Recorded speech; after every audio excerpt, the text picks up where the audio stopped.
एक साधारण से किसान का बेटा जो पहले इंजीनियर बना, उसके बाद आईआईएम से एमबीए किया और फिर यूपीएससी क्लियर करके आईपीएस बनकर बड़े पदों पर रहकर देश की सेवा करी। पर फिर उसको सेटिस्फैक्शन नहीं मिला तो वो लड़का राजनीति में उतरता है और सबको हिलाकर रख देता है। साउथ से लेकर नॉर्थ इंडिया तक बस एक ही नाम गूंजता है, अन्नामलाई। वो बीजेपी की आंखों का तारा बनता है। उसे तमिलनाडु का बीजेपी स्टेट प्रेसिडेंट बनाया जाता है, लेकिन चंद कुछ सालों में ही पिक्चर बदल चुकी है। राजनीतिक गलियारों में सुगबुगाहट तेज है कि अन्नामलाई अब बीजेपी का रास्ता छोड़ कहीं और की डोर पकड़ने चले हैं, जिसके बाद दिल्ली टू चेन्नई नेता नगरी में हलचल तेज है। तो चलिए आज आपको बताते हैं कहानी अन्नामलाई की, एक साधारण से घर से निकलकर देश की टॉप न्यूज हेडलाइंस तक। नमस्कार, मैं उत्कर्ष प्रताप सिंह और आप देख रहे हैं टीवी9 भारतवर्ष। अन्नामलाई का जन्म 4 जून 1984 को तमिलनाडु के कुरूर में एक गरीब किसान परिवार में हुआ, लेकिन उनके अंदर कुछ कर गुजरने की आग ने उन्हें आम से खास बना दिया। उन्होंने पहले बीटेक किया, उसके बाद आईआईएम लखनऊ से एमबीए और साल 2011 में यूपीएससी क्लियर करके वो आईपीएस बने। उन्होंने कई पदों पर रहकर लगभग 9 साल आईपीएस के रूप में देश सेवा करी, लेकिन मन नहीं माना तो राजनीति में कूद पड़े। 2020 में आईपीएस से इस्तीफा देकर बीजेपी ज्वाइन करते ही अन्नामलाई को पार्टी ने आगे बढ़ाया। एक साल के अंदर तमिलनाडु बीजेपी के अध्यक्ष बन गए। सोशल मीडिया पर धमाल मच गया। पीएम मोदी ने खुद तिरुपुर में उनकी तारीफ की और मंच पर पीठ थपथपाई। पार्टी उन्हें दक्षिण में नेक्स्ट बिग थिंग के रूप में प्रोजेक्ट कर रही थी। लग रहा था कि बीजेपी अब एआईएडीएमके जैसे सहयोगियों पर निर्भर रहने की बजाय अपना स्वतंत्र बेस बनाएगी।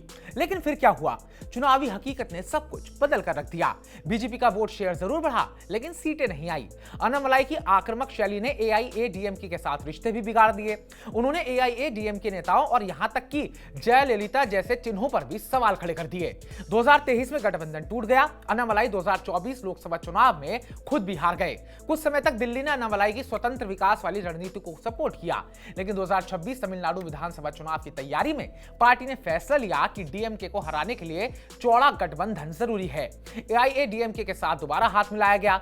अप्रैल 2025 में अमित शाह खुद चेन्नई आए, एआईएडीएमके के साथ गठबंधन का ऐलान किया और साफ कहा कि गठबंधन अडापति पलनस्वामी के नेतृत्व में चलेगा। उसके बाद तेजी से बदलाव हुए।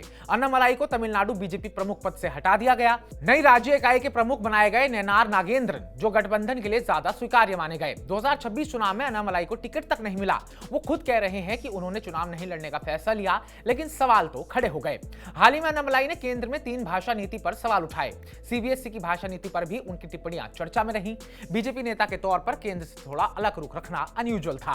कुछ लोग कहते हैं कि वो खुद को तमिल नेता पहले और बीजेपी कार्यकर्ता बाद में दिखाना चाहते हैं, और अब खबर आ रही है कि वो खुद बीजेपी से अलग होने की सोच रहे हैं या फिर अपनी खुद की नई पार्टी बनाने की,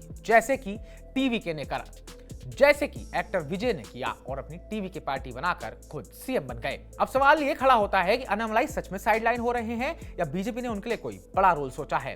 तो यहाँ 2 मत हैं। सबसे पहला, उनकी स्वतंत्र रणनीति को दिल्ली ने छोड़ दिया है और गठबंधन की जरूरत उन्हें महंगी पड़ी। दूसरा, रणनीतिक ब्रेक। पार्टी उन्हें पूरी तरह मार्जिनलाइज नहीं कर रही, शायद भविष्य में बड़े राष्ट्रीय रोल के लिए तैयार किया जा रहा हो।